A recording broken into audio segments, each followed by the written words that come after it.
परम पूज्य गुरुदेव परम वंदनीय माता जी की दिव्य उपस्थिति को साक्षी मानते हुए माँ गायत्री के महामंत्र के साथ मैं अपनी बात को आरंभ करना चाहता हूँ।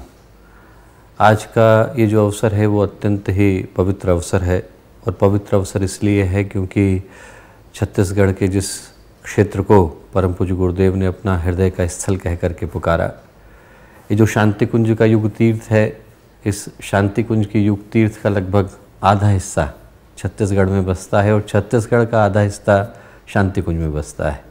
तो एक अत्यंत ही पवित्र अंचल के साथ जो आज इस माध्यम से जुड़ पाने का, वार्तालाप कर पाने का, आप लोगों के द्वारा चलाए जा रहे कार्यक्रमों से हम लोगों को प्रेरित हो पाने का जो अवसर मिल रहा है, सौभाग्य का अवसर है।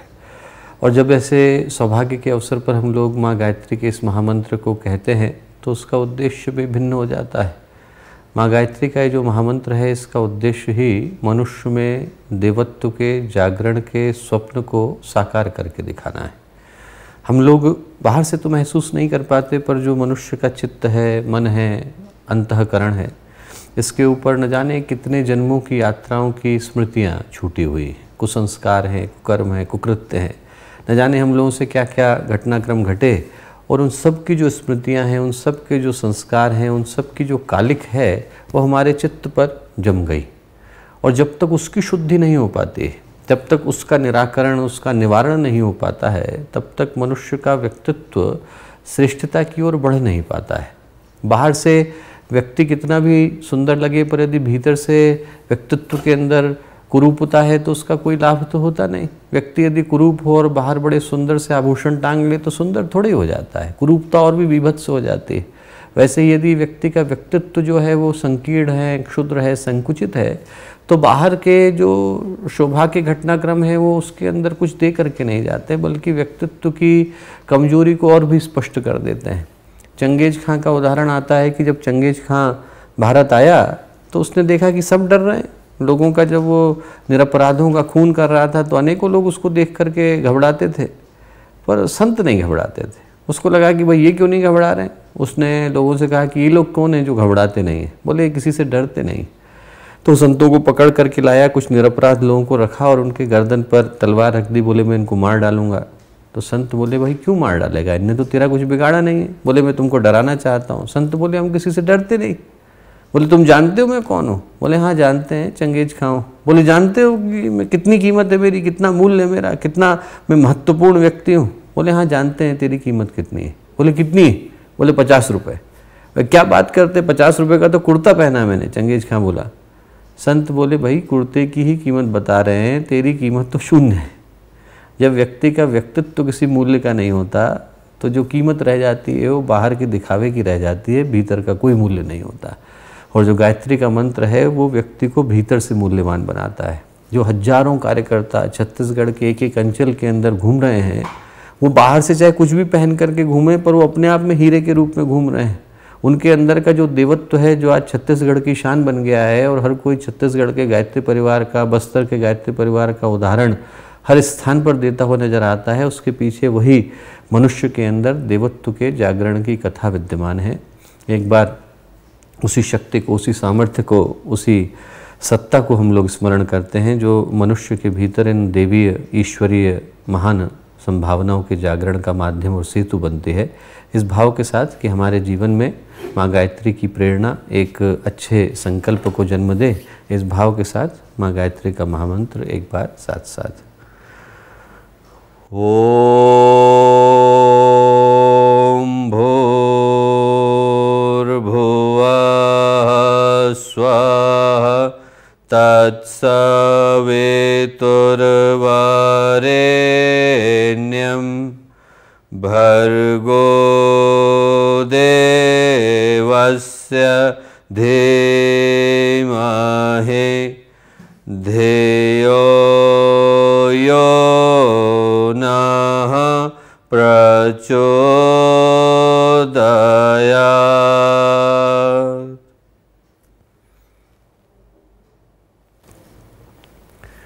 परम पूज्य गुरुदेव परम वंदनीय माता जी के देवीय दिव्य संरक्षण में आज के इस अत्यंत ही महत्वपूर्ण कार्यशाला के अवसर पर जब हम लोग इस इलेक्ट्रॉनिक माध्यम से, डिजिटल माध्यम से शांति कुंज की इस पवित्र तीर्थस्थली से आप लोगों के साथ जुड़ पा रहे हैं, तो ये अवसर निश्चित रूप से नई संभावनाओं को लेकर के आया है।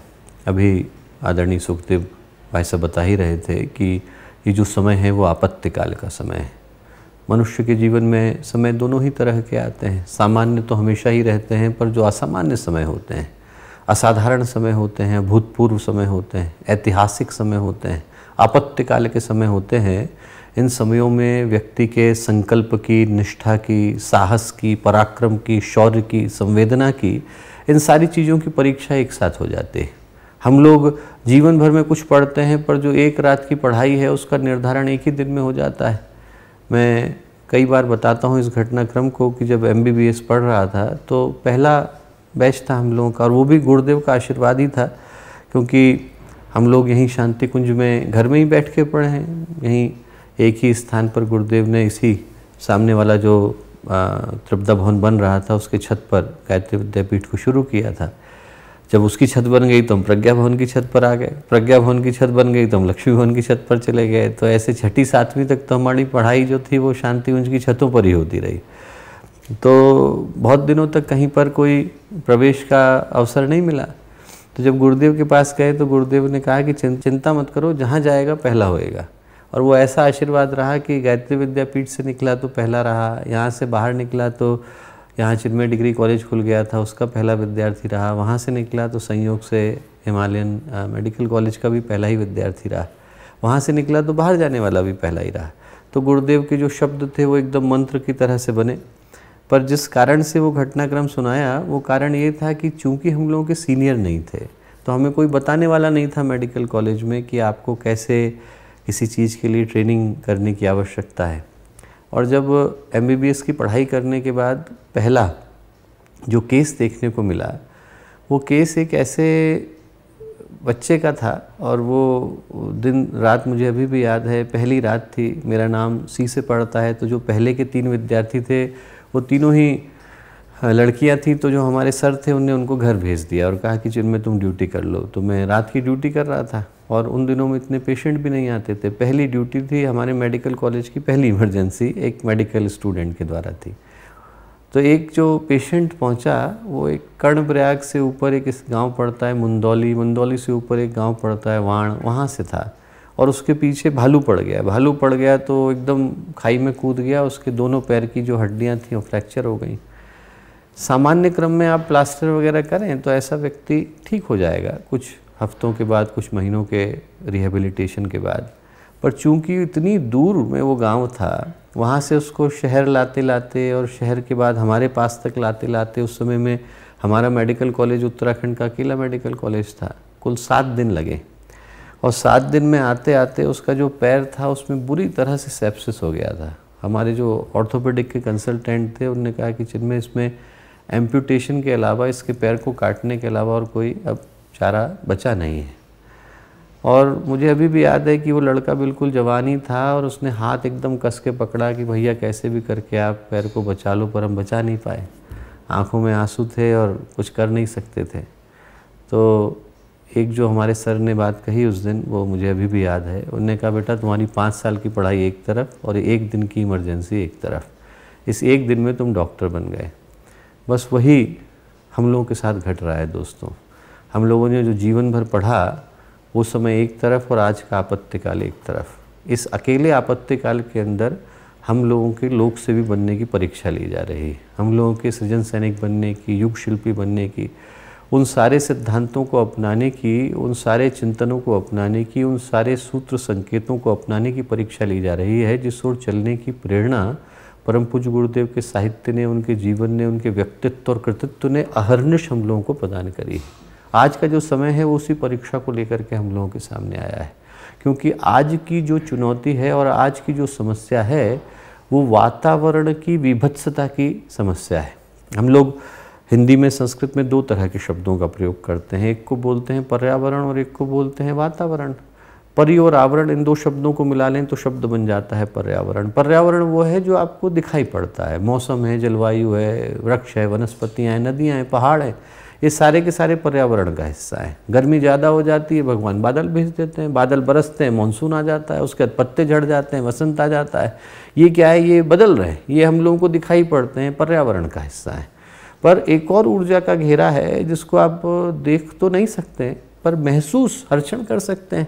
हम लोग इस कक्ष में बैठे हैं, अलग वातावरण है। अभी हम ऊपर चले जाएंगे और गुरुदेव के कक्ष में चले जाएंगे तो एकदम वातावरण भिन्न हो जाएगा। हम लोग यदि अखंड जो दीप के सामने चले जाएंगे वातावरण भिन्न हो जाएगा। वंदनीय माता जी कक्ष में चले जाएंगे वातावरण भिन्न हो जाएगा।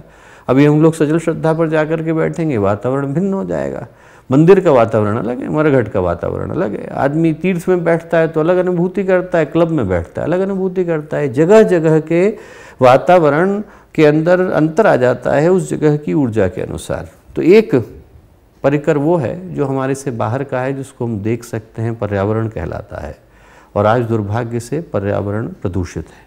और एक परिकर वो है जो हमारे चारों ओर ऊर्जा का आवरण बनाता है, वातावरण कहलाता है। और दुर्भाग्य से आज वातावरण भी विकृत है। वातावरण यदि सकारात्मक होता है तो इंसान का चिंतन सकारात्मक हो जाता है, नकारात्मक होता है तो नकारात्मक हो जाता है। आप में से हर एक को स्मरण होगा कि जब गुरुदेव से मिलने के लिए आते थे तो वातावरण कैसा महसूस होता था। गुरुदेव के पास जाए तो व्यक्ति निर्विचार हो जाता था, उनके चरणों को छुआ तो ऐसा लगता था कि जीवन भर के कष्ट चले गए, दुख चले गए, क्लेश चला गया। आदमी के अंदर आध्यात्मिक उन्नति की अभिप्सा जन्म लेने लग जाती थी। भाव जो है आदमी के पवित्र हो जाते थे, सोच एकदम शांत हो जाती थी, मन के विचार झड़ जाते थे, प्रश्न चले जाते थे। उस जगह की ऊर्जा, उस जगह का वातावरण ऐसा लगता था कि किसी और लोक से वो चिंतन निकल करके आया है। तो जैसा वातावरण होता है उसका प्रभाव हमारे अंतःकरण पर पड़ता है। और ये बातें मैं इस आशय से बोला दोस्तों कि आज की जो परिस्थितियां हैं उसमें दो घटनाएं एक साथ घट रही हैं। पर्यावरण भी प्रदूषित है और इंसान का मन भी प्रदूषित है। बाहर हवा में भी जहर है और इंसान के मन के अंदर भी जहर है। और परिणाम में जो निकल कर के आया है वो हमारी आंखों के सामने स्पष्ट है। परिणाम में जो निकल कर के आया है वो पीड़ा और पतन है। पीड़ा का अर्थ सिर्फ शारीरिक पीड़ा नहीं होती, पीड़ा तो व्यक्तिगत है और पतन सामाजिक है।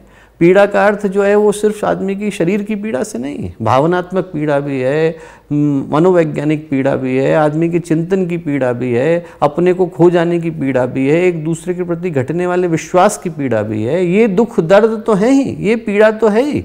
आदमी की आज की परिस्थितियाँ आप देखिए, कोरोना के संक्रमण के अंदर कितनी सारी पीड़ा की परिस्थितियां हैं, एक से एक दुखद घटना है। अभी थोड़ी देर पहले मैं किसी से बात कर रहा था, वो बच्ची जो है खुद तो 26-27 साल की है, उसकी भाभी का देहांत हो गया तो उसकी 2 साल की बच्ची को पाल रही है। मामा जी का देहांत हो गया है तो मामा जी की जो बच्चियां हैं वो उनके घर में है। 26-26, 27-27 साल के बच्चे हैं जिनकी आंखों के सामने इस तरह का कहर बरपता चला जा रहा है, जहां पर उनको अपनी उम्र से कई गुना आगे की जिम्मेवारियां लेने के लिए विवश होना पड़ रहा है। जो बच्चे हॉस्पिटल्स को संभाल रहे हैं, कल ही हम लोग सीएमओ से बात कर रहे थे कि जो वहाँ पर आकर के नर्सिंग संभाल रहे हैं, जो बच्चे आकर के मेडिकल की जिम्मेवारियाँ संभाल रहे हैं, जो डॉक्टर हैं वो तो अभी पास होकर के लौट रहे हैं। उनके जीवन में एकदम से ऐसी जिम्मेवारी का क्षण आ गया है जहाँ पर उनको ये सारे निर्णय लेने के लिए बाध्य होना पड़ रहा है। पीड़ा कदम कदम पर बिखरी पड़ी है दोस्तों। इस समय दुख है, दर्द है, क्लेश है, कष्ट है, परेशानियाँ इतनी ज़्यादा हो गई हैं कि युद्ध का समय होता था, आदमी यदि दुर्घटना में अपने प्राण त्यागता था, किसी और घटना से छोड़ता था, भूकंप था, अन्य घटनाएं थी, तो कम से कम व्यक्ति अपनों को देख तो पाता था। अभी के समय की पीड़ा तो यह है कि व्यक्ति अपने ही घर में अकेला हो गया है। कई बार तो अपने ही घर वालों को देखने से वंचित रह जाता है और शरीर चला जाता है। बहुत ही दुख है, पीड़ा बहुत ज़्यादा है। और जो पतन है वो सामाजिक है, दुराचार है, व्यभिचार है, भ्रष्टाचार है, सब सामाजिक पतन की परिभाषाएं हैं। इनके विषय में ज़्यादा बोलने की आवश्यकता नहीं, हर व्यक्ति जानता है। और चूँकि उद्देश्य नकारात्मक को बोलना कम है, सकारात्मक को बोलना ज़्यादा है, इसलिए मैं बताना चाहता हूँ कि जो पीड़ा पतन की परिस्थितियाँ हैं, यदि हम लोग गंभीरता के साथ देखें तो ऐसा थोड़ी है कि पहली बार आई है, हजारों बार पहले आ चुकी है।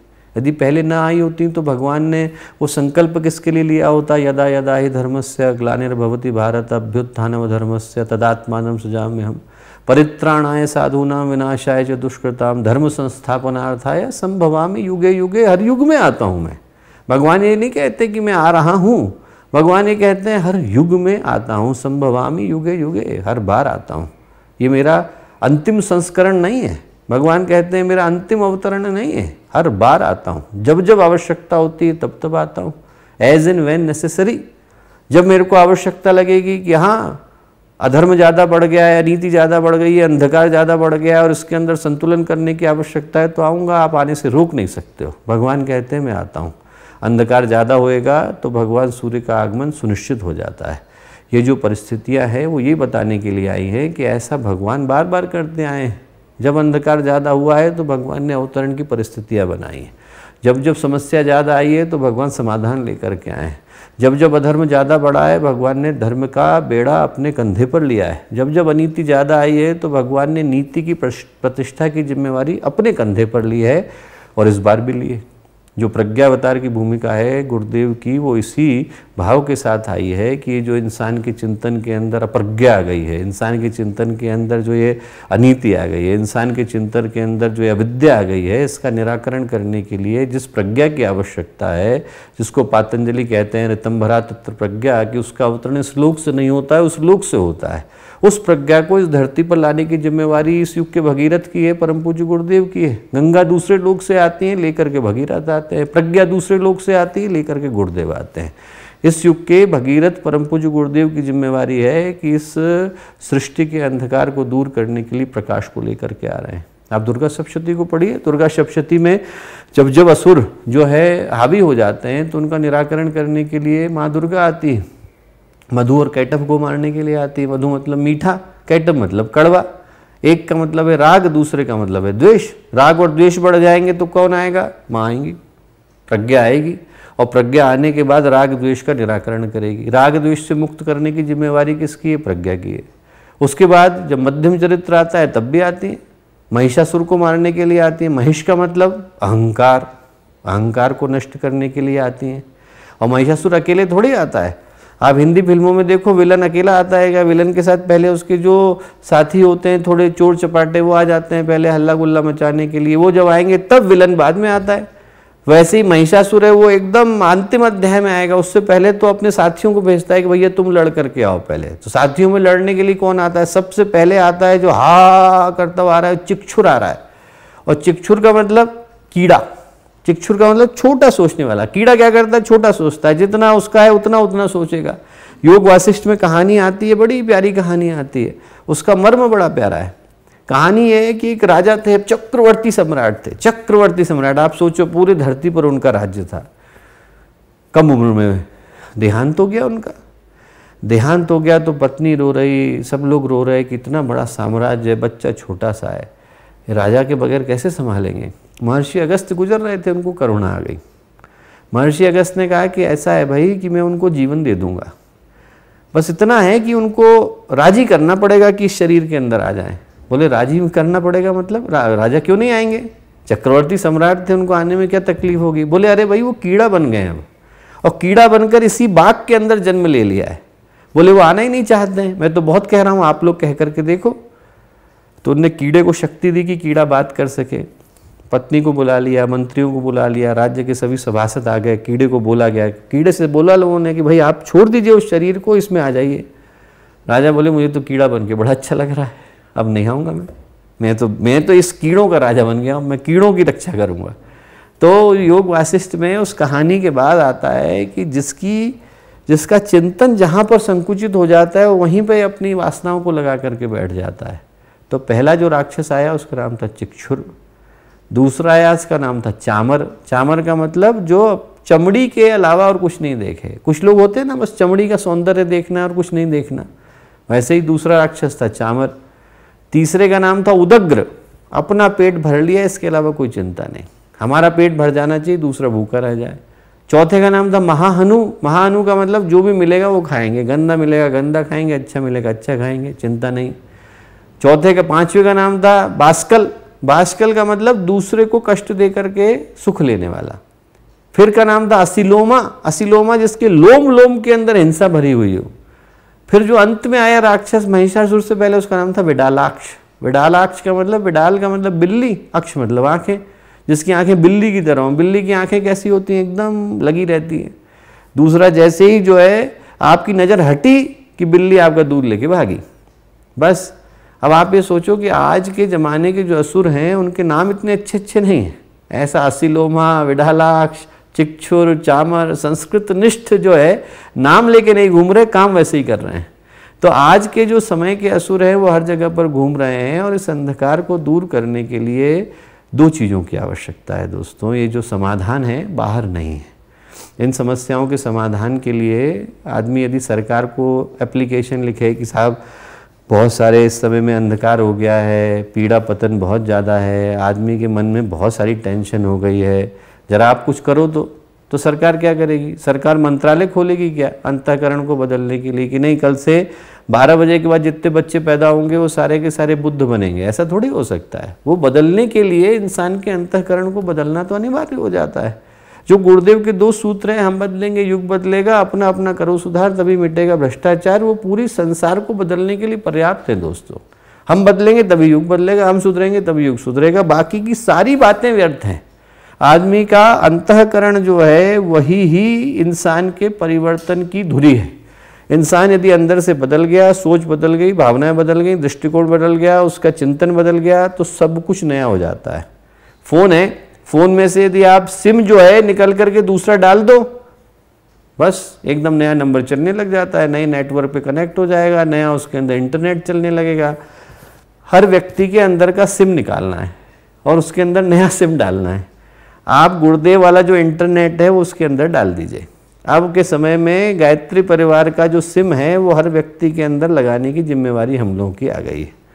2 ही समस्याएं हैं और 2 ही समाधान है।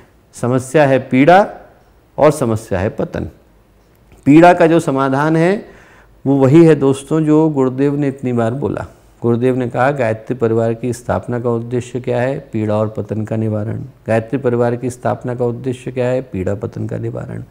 कोई व्यक्ति दुख में है, कष्ट में है, उसके दुख को दूर करने वाला हम बन जाएं। भटक गया है, सही राह पर लाने वाला हम बन जाएं। हमारे 2 ही काम हैं। एक काम तो है कि कोई भटक गया है तो उसको हम सही राह पर ला रहे हैं। कोई पूछे कि गायत्री परिजन होने का क्या मतलब है, तो हमारे होने का मतलब है हम GPS हैं। क्या हैं? हम GPS हैं। भटक गया है ना, हम उसको यू टर्न करा करके सही जगह पर लेकर के आएंगे। अरे साहब आप मिस कर गए हो, गलत राउंड अबाउट पे चले गए हो, एक चौराहा पहले मुड़ना था, हम आपको दोबारा से लेकर के आते हैं, आपको तो वहां जाना था, आप कहाँ जा रहे हो? ये काम किसका है? गायत्री परिजनों का है। आप 2 चौराहे आगे चले गए ना, आपको जाना कहीं और था, हम कहीं और चले गए। हम क्या है? हम आपके GPS हैं, हम आपको लेकर के आएंगे, हम आपको लाने का काम कर रहे हैं। अभी जो अपना युवा प्रकोष्ठ के माध्यम से गतिविधियां चल रही हैं छत्तीसगढ़ में, जो इस पूरी अवधि के अंदर उन लोगों ने नित्य निरंतर यही किया, पौरोहित का प्रशिक्षण किया, योग के शिविर चलाए, लोगों की कुशलता के लिए दिए। 5-5 हज़ार साधकों ने एक साथ जो है गायत्री साधना की जिम्मेवारी ली और सारे के सारे लोगों के अहर्निश जो है ट्रेनिंग के काम को अपने हाथ में लिया। इसी तरह की गतिविधियां तो है, GPS का काम है। हमने जो भटक गया है उसको हम सही जगह पर लाने का काम कर रहे हैं। इतना बड़ा काम है। तो आज के समय में जो पहला काम है दोस्तों वो हम लोगों का पीड़ा निवारण का है। और आज से जो आज की परिस्थितियां हैं उन परिस्थितियों में वैसे ही छत्तीसगढ़ के कार्यकर्ता, बस्तर के कार्यकर्ता अहर्निश काम कर रहे हैं। घरों में भोजन ले जा रहे हैं, घरों में ऑक्सीजन सिलेंडर ले जा रहे हैं। परसों नरसों ही वहाँ भाई साहब से बात हो रही थी, इतना बढ़िया कार्य कर रहे हैं। हर घर तक जो है टिफ़िन को ले जाने का, हर घर तक ऑक्सीजन सिलेंडर तक ले जाने का और न जाने कितने लोगों तक फ्री टिफ़िन पहुँचाने का। यहाँ तक कि जो भूखे प्यासे जानवर हैं उनको भोजन पहुँचाने का कार्य जो है अपने कार्यकर्ता कर रहे हैं। तो आज के समय में जो एक नया संकल्प लिया जा सकता है दोस्तों और महत्वपूर्ण लिया जा सकता है वो ये लिया जा सकता है कि हम 4 तरह की टीम जो हैं वो अपने राज्य स्तर पर बना सकते हैं। एक टीम तो वो हो सकती है जो ये देखे कि लोगों को किस तरह की सहायता की आवश्यकता है, क्योंकि हर जगह की समस्याएं भिन्न हैं और जिस तरह की समस्याएं हैं उस तरह की सहायता की आवश्यकता है। कहीं पर भोजन की आवश्यकता है तो कहीं पर दवाइयों की आवश्यकता है। किसी स्थान पर राशन की ज़रूरत हो गई है तो किसी स्थान पर ऐसी भी ज़रूरतें हैं कि व्यक्तियों को जो है सही समय पर एम्बुलेंस उपलब्ध नहीं हो पा रही है, तो हम अपनी गाड़ियों को एम्बुलेंस में कन्वर्ट कर सकते हैं, थोड़े समय के लिए उपलब्ध करा सकते हैं। अपने शक्तिपीठ के वाहन को दे सकते हैं कि साहब आप हमारे वाहन को ले लीजिए, हम आपकी मदद कर देते हैं। ज़रूरी थोड़ी कि हमारी एम्बुलेंस के अंदर ऑक्सीजन उपलब्ध होगी तभी हम लेकर के जाएंगे, हम आपको हॉस्पिटल तक पहुँचाने का माध्यम बन सकते हैं। हमारे मुंबई के जो केंद्र हैं, जयपुर के केंद्र हैं, हम लोगों के जो अपने गुजरात के केंद्र हैं, उनने पूरे शक्तिपीठों को हॉस्पिटल बनाने के लिए दे दिया। हम एक हिस्सा दे सकते हैं कि साहब आपको ज़रूरत पड़े तो आप हमारे इस हिस्से का उपयोग कर लीजिए। ऐसी एक टीम हो सकती है जो इस चीज़ को एक बार ध्यान से देखिए कि किस तरह की आवश्यकताएं लोगों की पड़ रही है, क्योंकि जो मदद है वो भी सही लोगों तक पहुंचने की आवश्यकता है। गलत व्यक्ति तक मदद जाती है तो मदद का भी कोई लाभ नहीं हो पाता। व्यक्ति के पास मदद पहुंचे, चाहे थोड़ी देर से पहुंचे, पर सही व्यक्ति तक पहुंचे तो भी उस व्यक्ति का बहुत बड़ा भला हो पाता है। तो एक टीम जो है इस तरह से चेक करके देखे कि आवश्यकताएं कौन सी हैं।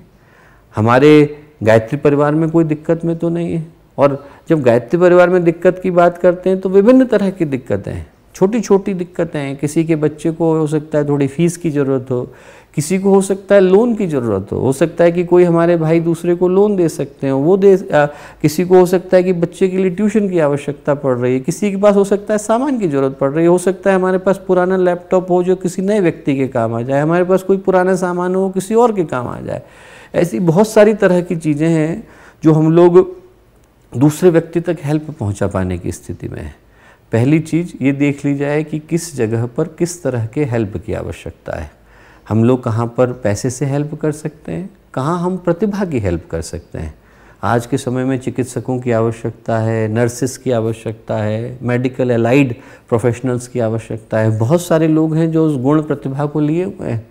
हम कल्पना करके देखें कि हर व्यक्ति का एक एक हफ्ता भी मिलता है।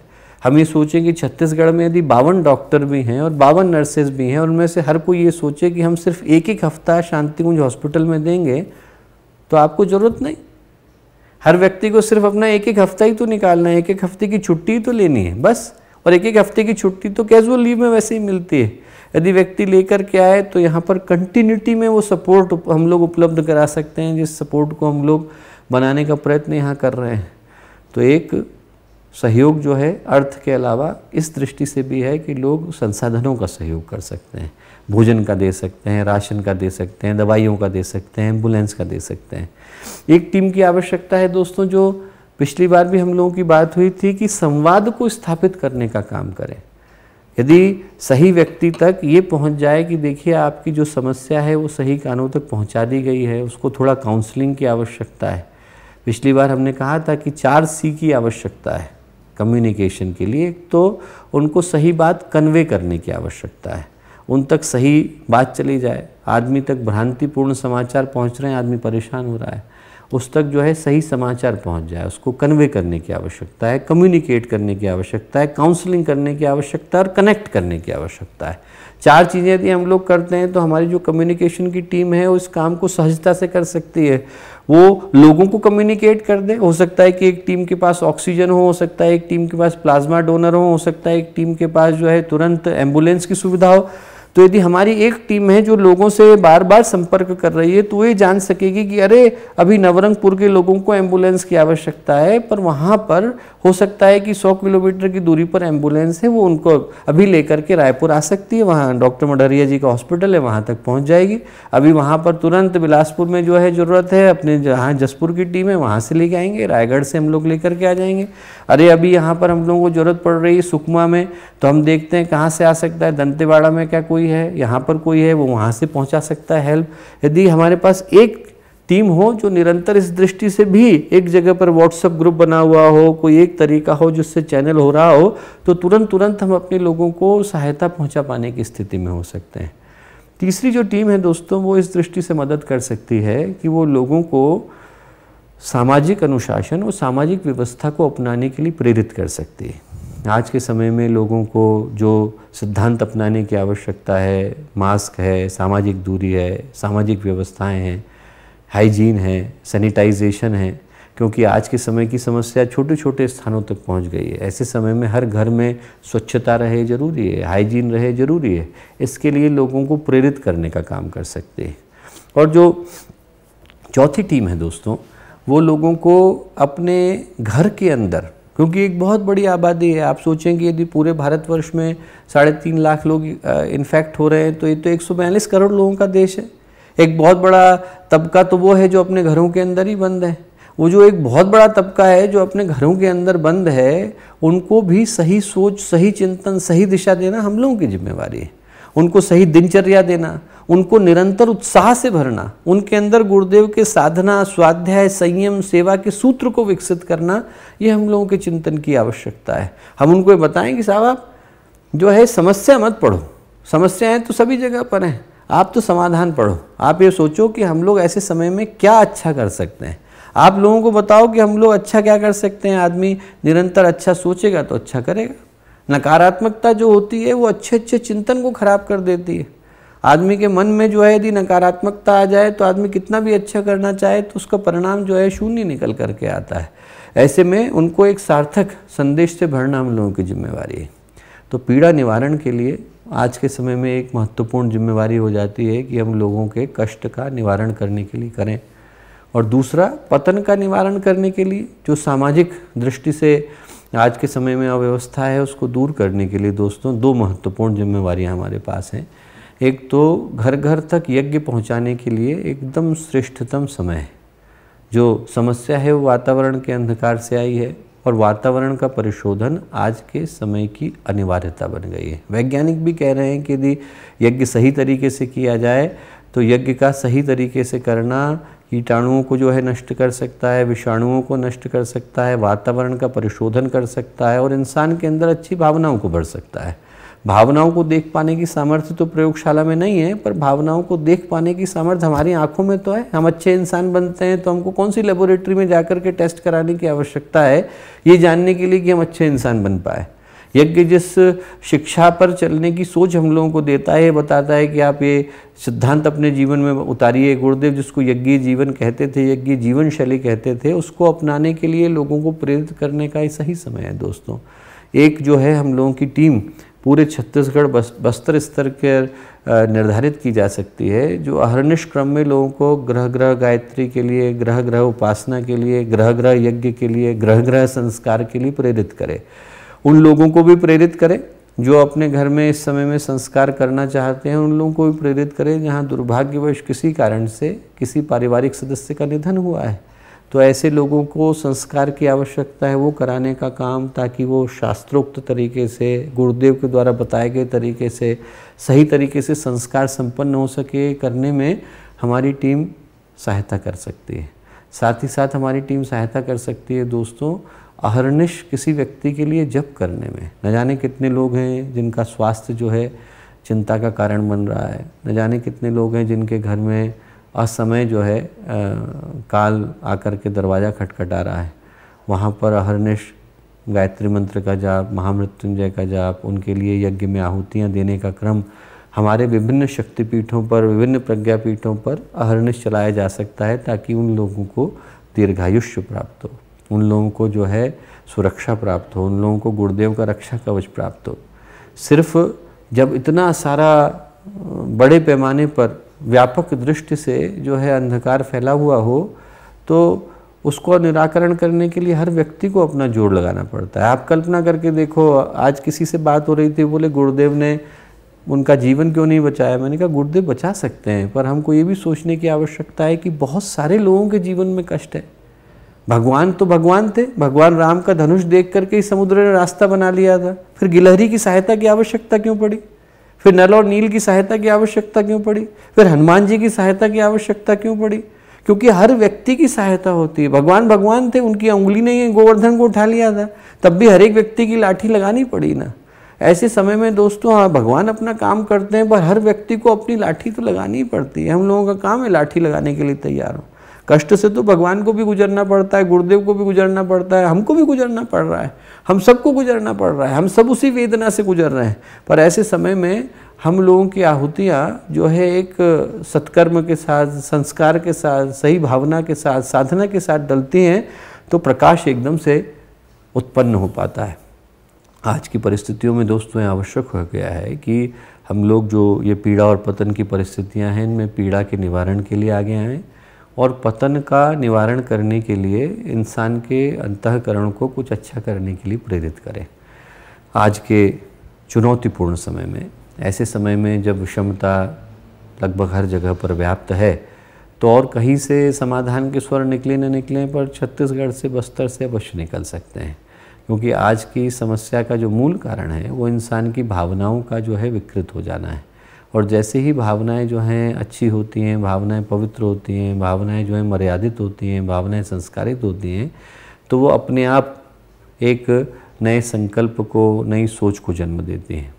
प्रभु से, परमात्मा से, परमेश्वर से, ईश्वर से, पूज्य गुरुदेव से, वंदनीय माता जी से और माँ गायत्री से यही प्रार्थना है कि वो समाधान के स्वर आज के इस संगोष्ठी के माध्यम से निकल सकें, जो बहुत ही बढ़िया कार्यक्रम आप सबके द्वारा चलाया जा रहा है, छत्तीसगढ़ के कोने कोने में चलाया जा रहा है, जिसके अहर्निश जो समाचार हैं वो हम लोगों को प्राप्त हो रहे हैं।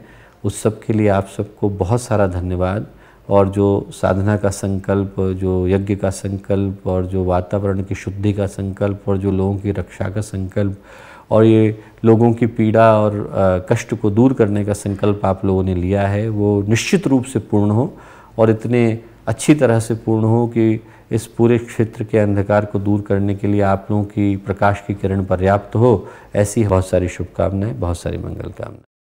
हमारे YouTube चैनल शांति कुंज वीडियो गायत्री परिवार को सब्सक्राइब करें एवं बेल आइकन जरूर दबाएं ताकि गायत्री परिवार की विभिन्न गतिविधियों की जानकारी आपको मिलती रहे।